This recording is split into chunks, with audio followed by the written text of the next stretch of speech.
요한복음 12장 37절부터 50절 함께 읽습니다. 이렇게 많은 표적을 그들 앞에서 행하셨으나 그를 믿지 아니하니 이는 선지자 이사야의 말씀을 이루려 하심이라. 이르되 주여 우리에게서 들은 바를 누가 믿었으며 주의 팔이 누구에게 나타났나이까 하였더라. 그들이 능히 믿지 못한 것은 이 때문이니 곧 이사야가 다시 일렀으되 그들의 눈을 멀게 하시고 그들의 마음을 완고하게 하셨으니 이는 그들로 하여금 눈으로 보고 마음으로 깨닫고 돌이켜 내게 고침을 받지 못하게 하려 함이라 하였음이더라. 이사야가 이렇게 말한 것은 주의 영광을 보고 주를 가리켜 말한 것이라. 그러나 관리 중에도 그를 믿는 자가 많되 바리새인들 때문에 드러나게 말하지 못하니 이는 출교를 당할까 두려워함이라. 그들은 사람의 영광을 하나님의 영광보다 더 사랑하였더라. 예수께서 외쳐 이르시되 나를 믿는 자는 나를 믿는 것이 아니요 나를 보내신 이를 믿는 것이며 나를 보는 자는 나를 보내신 이를 보는 것이니라. 나는 빛으로 세상에 왔나니 물은 나를 믿는 자로 어둠에 거하지 않게 하려 함이로라. 사람이 내 말을 듣고 지키지 아니할지라도 내가 그를 심판하지 아니하노라. 내가 온 것은 세상을 심판하려 함이 아니요 세상을 구원하려 함이로라. 나를 저버리고 내 말을 받지 아니하는 자를 심판할 이가 있으니 곧 내가 한 그 말이 마지막 날에 그를 심판하리라. 내가 내 자의로 말한 것이 아니요 나를 보내신 아버지께서 내가 말할 것과 이룰 것을 친히 명령하여 주셨으니 나는 그의 명령이 영생인 줄 아노라. 그러므로 내가 이루는 것은 내 아버지께서 내게 말씀하신 그대로니라 하시니라. 아멘.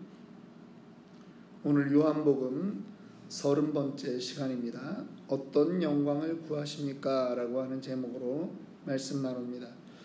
요한복음은 총 21장까지 이렇게 만들어져 있는 책입니다. 1장부터 12장까지는 표적에 관해서 7개의 표적을 가지고 또 이스라엘의 절기와 함께 그것을 예수님이 어떤 것을 상징하는지 말씀하고 있는 부분이 있습니다. 그리고 이제 13장부터 20장까지는 영광에 관한 책입니다. 예수님이 십자가에 달리는 그 일주일에 관한 기록입니다. 그리고 21장은 이제 모든 내용이 끝난 다음에 약 에필로그라고 이렇게 보면 될 것 같습니다. 사람들이 이런 얘기를 합니다. 표적을 보여달라, 기적을 보면 믿을 것이다 라고 하는 말을 많이 합니다. 그런데 제가 처음부터 그런 얘기를 많이 해왔지만 사람이 죽은 사람이 살아나도 기적을 봐도 믿을 사람은 믿지만 믿지 않을 사람은 여전히 믿지 않는다라고 하는 말씀을 많이 드렸습니다. 37절 말씀 보니까 이렇게 많은 표적을 그들 앞에서 행하셨으나 그를 믿지 아니하니 라고 하는 말로 기록되어 있습니다. 여기에 많은 표적 이렇게 쓰여져 있는 많다라고 하는 말은 원어로 보면 아주 대단히 그저 일부 소수의 그것이 아니라 정말 대단히 많은 이런 표현입니다. 예수님이 이 땅에 살면서 많은 이적을 행하셨습니다. 만약 그것을 기록한다면 다른 복음서 기자들은 이 땅에 쌓을 곳이 없을 정도다라고 말하기도 했습니다. 우리가 기본적으로 사복음서에 나타난 이적만 33개가 있습니다. 그런데 그러한 이적들을 사람들이 보았으면 다 믿을 만큼 모든 사람이 있는 곳에서 행한 그러한 기적들이 대부분입니다. 예를 들면 오병이어의 기적 사건이 있고 나사로를 살린 사건이 있습니다. 물이 포도주로 변화진 그러한 사건들이 있습니다. 그런데도 희한한 것은 사람들이 믿지 않았다라고 함께 기록하고 있습니다. 왜 믿지 않았을까요? 오늘 사도 요한은 그것을 선지자 이사야의 말씀을 통해서 이야기하고 있습니다. 38절부터 40절까지 말씀입니다. 선지자 이사야의 말씀을 이루려 하심이라. 이르되 주여 우리에게서 들은 바를 누가 믿었으며 주의 팔이 누구에게 나타났나이까 하였더라. 그들이 능히 믿지 못한 것은 이 때문이니 곧 이사야가 다시 일렀으되 그들의 눈이 멀었고 그들의 마음이 완고했다라고 하는 것입니다. 그래서 그들이 눈으로 보고 그렇게 마음으로 깨닫고 눈으로 보고도 마음으로 깨닫고 돌이키지 않았다라고 하는 것이죠. 여러분, 완고함이라고 하는 것이 어떤 것입니까? 사람이 잘 변하지 않는 것입니다. 바뀌지 않는 것입니다. 우리는 특별히 출애굽기의 그 기록들을 보면서 애굽왕 바로가 어떠했는지 우리는 잘 알고 있습니다. 10가지 재앙을 전부 다 당하면서도 그의 마음이 변해지질 않는 것입니다. 하나님이 아니면 이룰 수 없는 그러한 기적들을 보았습니다. 그것이 자기에게 재앙으로 다가왔으면 순종해야지요. 그런데 순종하려 했다가도 다시 마음이 변하는 것입니다. 논어에 공자가 이런 말을 합니다. 40이면 불혹이라 이렇게 말합니다. 사람 나이가 40 정도가 됐으면 흔들리지 않아야 된다라고 하는 말입니다. 자기 주관이 바로 서야 된다라고 하는 것이겠죠. 그런데 그 말이 꼭 옳은 말이 아닙니다. 40이 넘었어도 내가 틀렸다라고 하는 것이 인정되면 바로 바꿀 수 있는 것이 사람이어야 됩니다. 그래서 성경은 이렇게 말합니다. 선줄로 생각하거든 넘어질까 두려워하라 라고 말합니다. 믿음의 길에 완성이라고 하는 것은 없습니다. 누구도 넘어질 수 있습니다. 나이와 상관이 없다라고 하는 것입니다. 그래서 내 인생의 나이가 몇이냐라고 하는 것을 믿고 따라가는 것이 아니라 하나님을 바라보고 따라가는 것이 우리의 신앙이 되어야 된다라고 하는 것이죠. 사람들은 표적을 구하고 이적을 구합니다. 그런데 궁극적으로 그것이 있다 할지라도 사람들은 변하지 않는다라고 하는 것을 우리는 깨달아야 합니다. 그러면 우리가 무엇을 구해야 될까요? 우리는 예수를 구해야 됩니다. 표적을 구하기 이전에 우리는 예수를 구해야 됩니다. 우리 기독교는요, 이성을 무시하지 않습니다. 그러나 이성을 절대시하지 않습니다. 이성에도 오류가 있기 때문입니다. 사람들은 이성으로 판단되지 않으면 그것을 믿으려고 하지 않습니다. 어떻게 그럴 수 있어? 라고 말하고 끝입니다. 네, 이 땅에 살면서 우리가 이해할 수 없는 일들이 분명히 있을 수 있습니다. 이성으로 이해되지 않을 수 있는 일이 있다라고 하는 것입니다. 때로는 우리의 판단도 실수가 있습니다. 그래서 우리는 이성을 무시해서는 안 되지만 이성을 절대시하면 안 된다라고 하는 것입니다. 우리는 오히려 내가 이해되지 않는 그때에 하나님을 생각하고 하나님을 떠올려야 하는 것입니다. 42절에 보니까 믿는 사람들이 있습니다. 그러나 관리 중에도 그를 믿는 자가 많되, 이스라엘의 관리였습니다. 그런데 그들이 예수 그리스도를 믿었다라고 하는 것입니다. 그런데 그들이 바리새인들 때문에 드러나게 말하지 못하니 이는 출교를 당할까 두려워함이라. 그들은 사람의 영광을 하나님의 영광보다 더 사랑하였더라. 예수를 믿는데요, 드러내놓고 말하지 못합니다. 왜냐하면 드러내놓고 말하면 출교를 당할 것이기 때문입니다. 출교라고 하는 말이요, 오늘날 우리의 그 생활에서는 잘 이렇게 이해되지 않습니다. 그런데 이슬람 쪽에서는 그러한 경험들이 그러한 출교란 것이 어떤 것인지 아주 구체적으로 드러납니다. 첫째로 공무원 생활을 하지 못합니다. 직장 생활을 못합니다. 그리고 관원상제, 그 사람들의 기본적인 그러한 모든 모임으로부터 소외된다라고 하는 것입니다. 사람들이 그것이 두려운 것이죠. 그래서 사람의 영광을 하나님의 영광보다 더 사랑하는 일이 생기는 것입니다.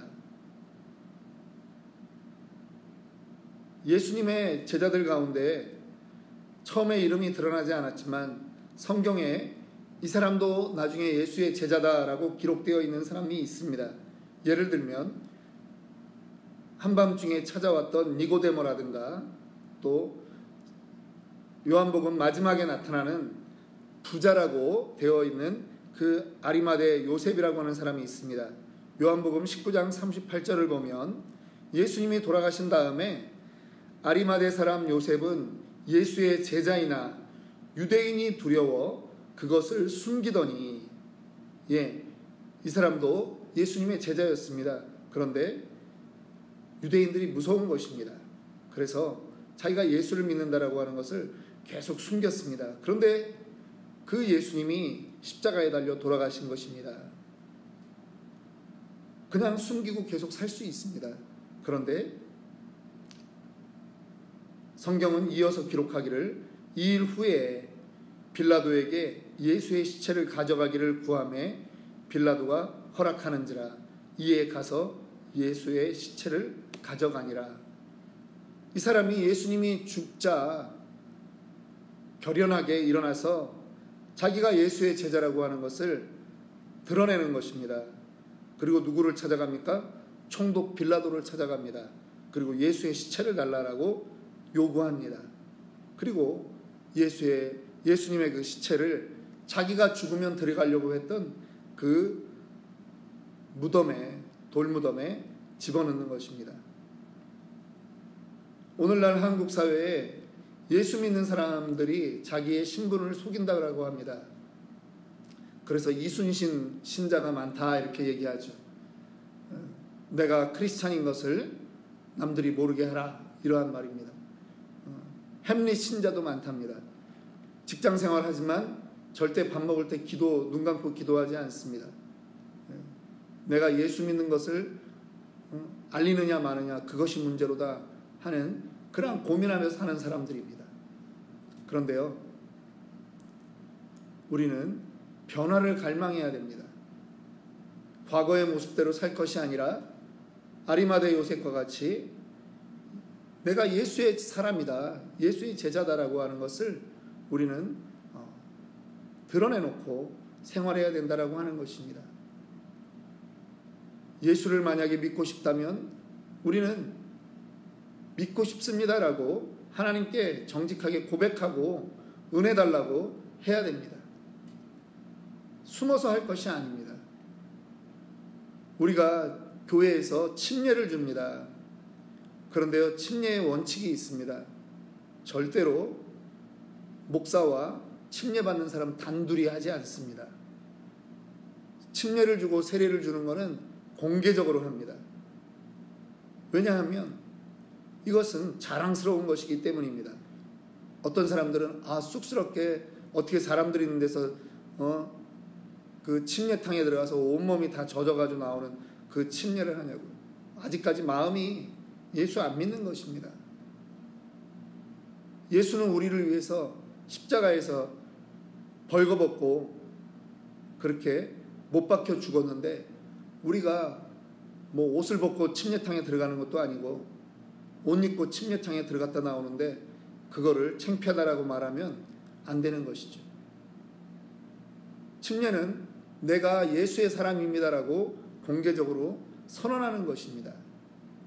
마치 아리마대 요셉이 총독 앞에 가서 내가 예수의 사람이다, 나에게 그분의 시체를 달라라고 요구했던 것과 마찬가지입니다. 모든 증인들 앞에서 우리가 예수 믿는 사람이다라고 고백해야 되는 것입니다. 왜냐하면 그렇게 고백하는 자에게 하나님의 영광이 임하기 때문입니다. 우리는 이 땅에서 내가 어떻게 하면 편안하게 살까라고 생각하죠. 그런데 이 땅은 잠깐입니다. 우리가 이 땅에서 하나님을 모른다고 하면 하나님도 마지막 날에 우리를 모른다라고 하실 것이라고 주님은 분명히 말씀했습니다. 예수님은 말씀합니다. 누구든지 나를 따르려거든 자기 십자가를 지고 따라야 한다라고 말합니다. 우리의 십자가가 가장 먼저 무엇입니까? 예, 우리의 신앙을 고백하는 것입니다. 말씀을 마칩니다. 오늘 우리에게 필요한 것이 있다면 무엇입니까? 이적을 구하는 것이 아니라 이미 우리가 이 정도 살았으면 내 안에서도 하나님이 나를 여태까지 도와주신 것이 이미 증거는 충분합니다. 그런데 뭐가 없습니까? 영적인 눈이 열리지 않은 것입니다. 예수님이 내 인생에 하신 일을 깨닫게 해달라고 기도해야 됩니다. 둘째로 하나님 영안을 열어주셔서 이제는 사람의 영광을 추구하는 것이라 아니라 하나님의 영광을 보고 그 하나님의 영광을 위해서 살아가는 우리가 되게 하여 주옵소서. 우리 이러한 제목으로 오늘 함께 기도하기 원합니다. 그리고 우리의 자녀들이 정말 이 땅 가운데서 그리스도의 복음을 가지고 살아가는 자녀들 되게 하여 주시옵소서. 당당하게 살게 하여 주옵소서. 우리 이러한 제목으로 함께 기도하겠습니다.